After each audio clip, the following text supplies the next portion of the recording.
describe me as hot and funny, so I appreciate that. Maybe that'll help me do better on the dating apps, like Ray. You know, recently, I realized I think I want to find love this year, you know? But I don't want, like, regular ass, like, drag you through the mud kind of love. Like, I don't want to suffer like y'all. You know what I want? Crackhead love.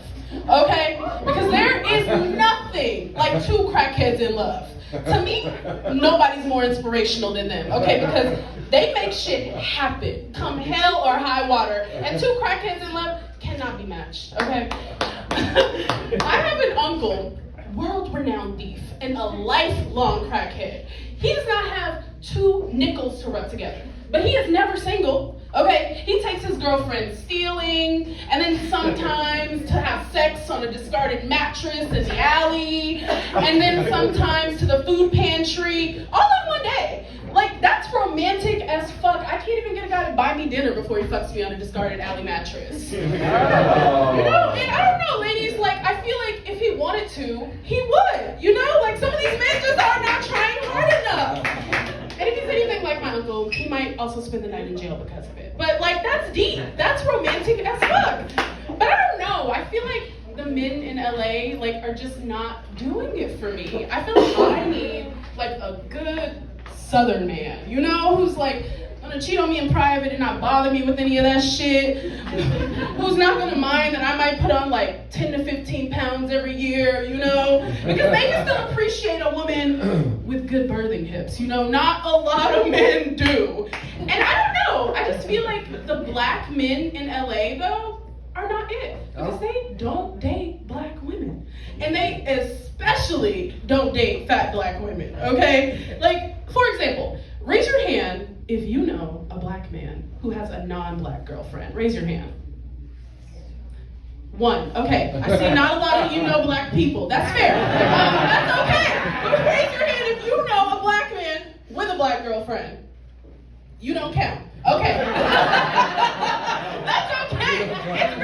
It's really fucking hopeless though, if I'm being honest. It's fucking hopeless. And listen, I tried dating white men. I did. But there is truly something about being choked by a white man in bed that feels just a little bit too much like slavery, you know? Like, I'm bent over on all fours and he's slapping my ass, and in my head I'm thinking, this might not be what Harriet Tubman intended when she married us.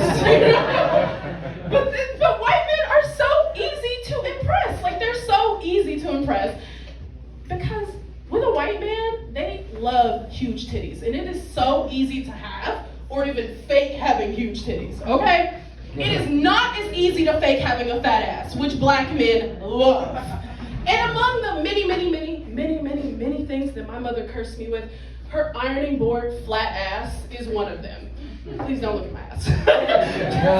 So I'm already 2 strikes down right out the gate when it comes to dating black men.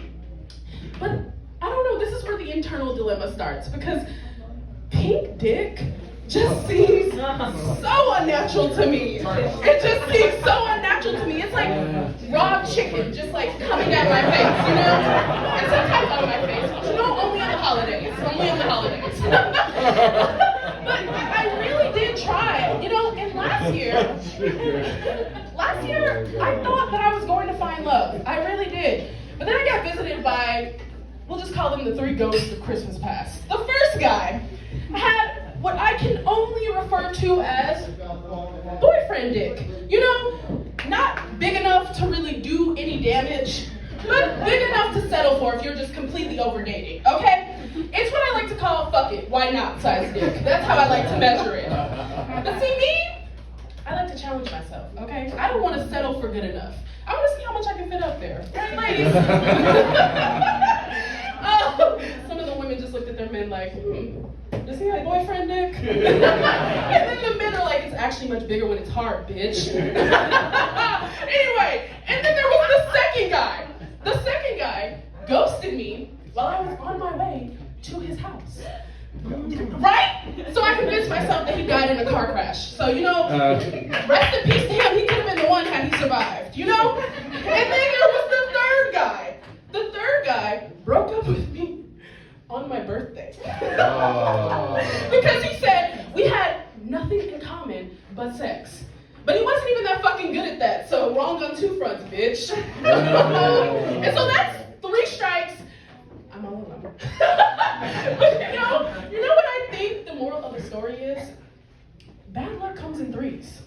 So this year, I have to go much harder, okay? I need to fuck at least 10 guys to find true love this year. Yeah. So after my set, I'm gonna be in the bathroom with